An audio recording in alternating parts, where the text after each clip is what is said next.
चलो आज का क्लास शुरू करते हैं। आज हम लोग सीखेंगे बहुत ही सिंपल टेंस, जिसका हिंदी होता है काल। सब लोग जानते हैं, यह बहुत ही उपयोगी है इंग्लिश के लिए। और अगर टेंस कंप्लीट मतलब टेंशन समाप्त, टेंस के लिए टेंशन नहीं।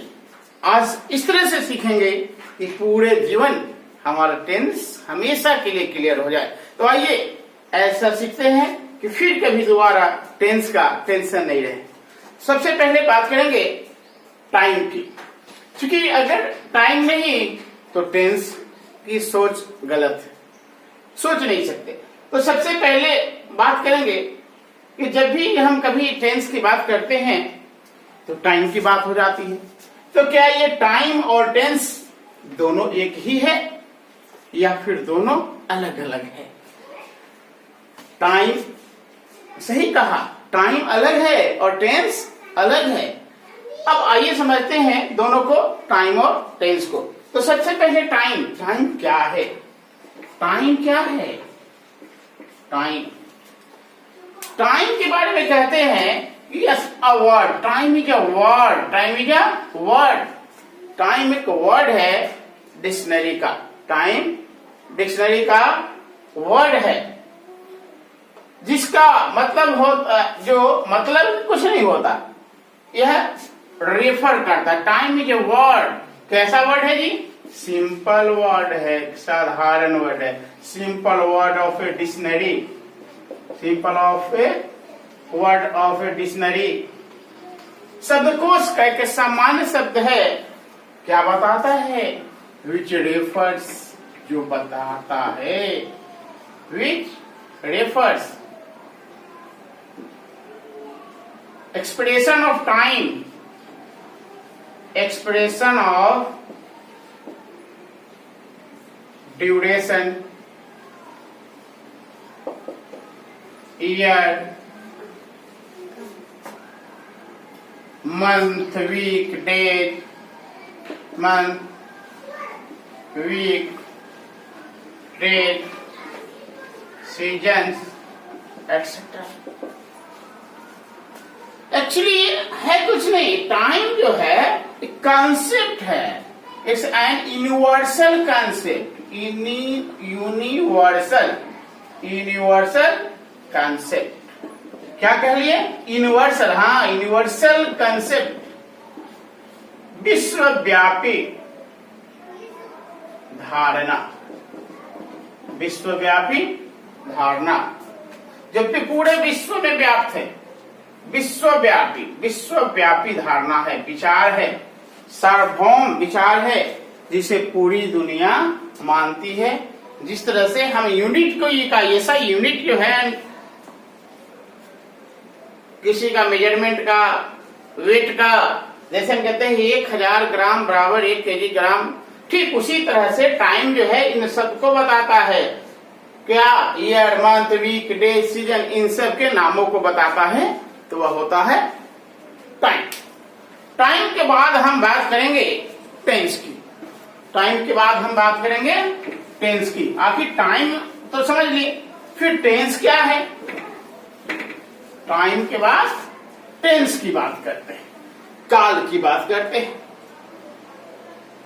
तो ये टेंस क्या है? टेंस के बारे में कहते हैं कि tense comes from Latin tempus, Latin tempus, हाँ सही सुना, टेम्पस से ही, लैटिन भाषा के टेम्पस वर्ड से निकला है टाइम। टाइम जो है, सॉरी, टेंस जो है लैटिन भाषा के टेम्पस से निकला है। लैटिन, हाँ लैंग्वेज है, लैटिन क्या है? लैंग्वेज है, इंडो यूरोपियन फैमिली का लैंग्वेज है, और इससे निकला है टेम्पस। और इस फिर टेम्पस का मतलब क्या होता है? फिर इस टेम्पस का मतलब जो होता है, एक बार हम वही देखते हैं, टाइम हो जाता है।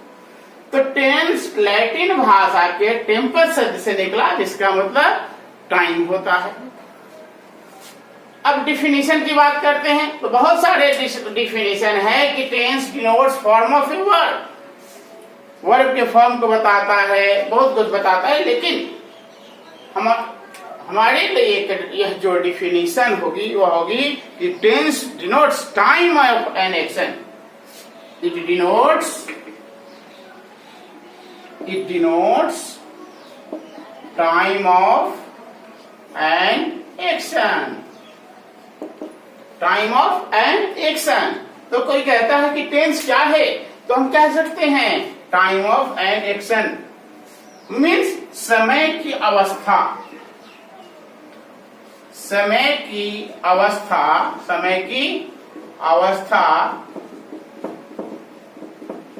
जब कोई कार्य हो। समय की अवस्था जब कोई कार्य हो तो यह क्या है, टेंस है। तो इसको अगर पूरी तरह से कहा जाए तो कह सकते हैं कि tense denotes time of an action और event which is done in point of time और पीरियड ऑफ टाइम। डेफिनेशन अगर पूरी तरह से करें तो फिर से एक बार, it denotes time of an action which is done in the period of time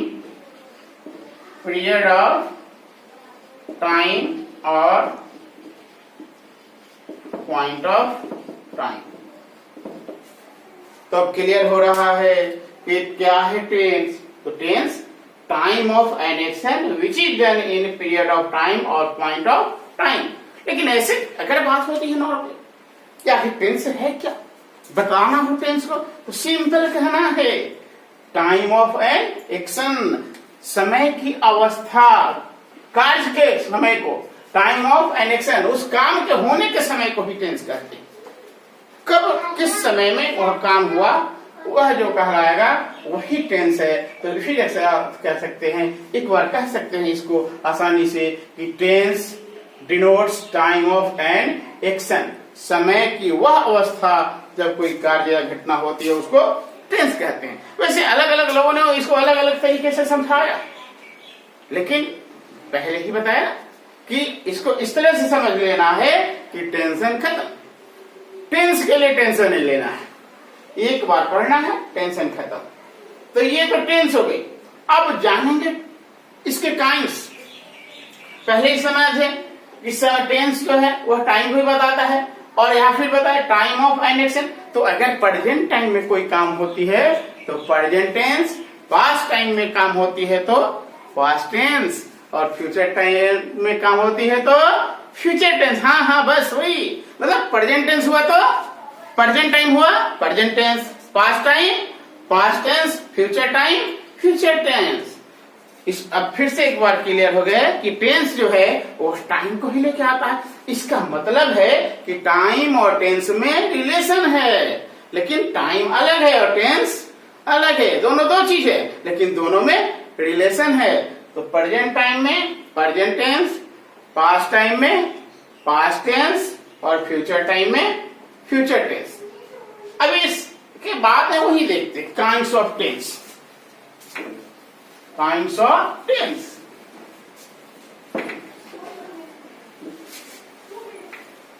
kinds of tense, kinds of tense. अब आप समझ गए। फर्स्ट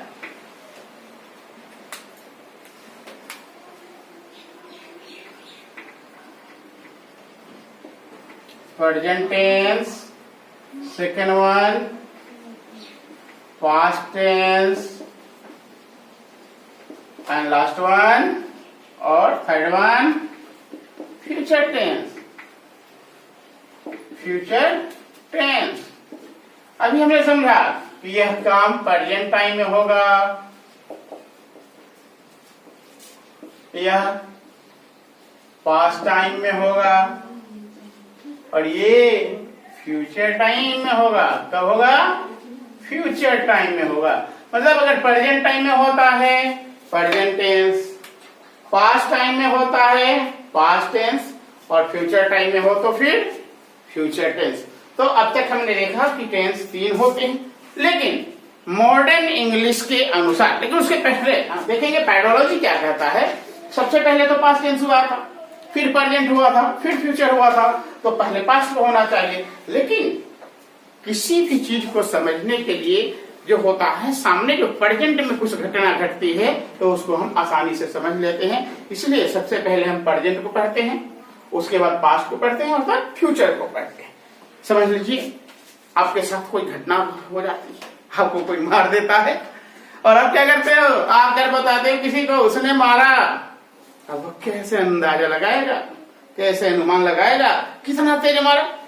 तो क्या करते हो आप, अगर उसको एक थप्पड़ लगाते हो, you slap him or her and then told that he beat it so, उसने ऐसे मारा, ही स्लैप सो, उसने ऐसे मारा, तो वह तुरंत समझ जाता है कि कितनी जोर से मारा। मजा आ जाता है, तो तुरंत वह समझ जाता है उस बात को कि वो कैसे मारा, कितना मारा, कितने जोर से मारा। तो इसीलिए पहले प्रेजेंट, फिर पास्ट और तब फ्यूचर। तो कह सकते हैं कि उसने ऐसे मारा था, ऐसे मारना है और ऐसे ही मारना होगा। तो इसीलिए इसको पढ़ने के लिए सबसे पहले हम प्रेजेंट टेंस लेते हैं, फिर पास्ट और तब फ्यूचर। क्योंकि पेडोलॉजी कहता है, पेडागोग कहता है कि सबसे पहले इजी, सबसे पहले इजी एंड देन डिफिकल्ट, सबसे पहले आसान और तब कठिन की तरफ चलते हैं। तो लेकिन ऐसा नहीं है इतना में टेंस का कांच खत्म हो जाता है। अब क्या है कि according to modern English grammarian future tense नहीं है, फ्यूचर टेंस नहीं।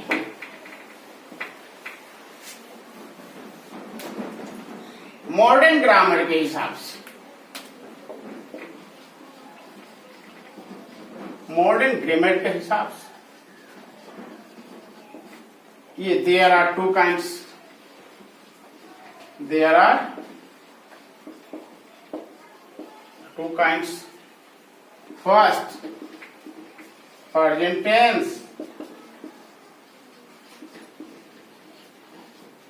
and second one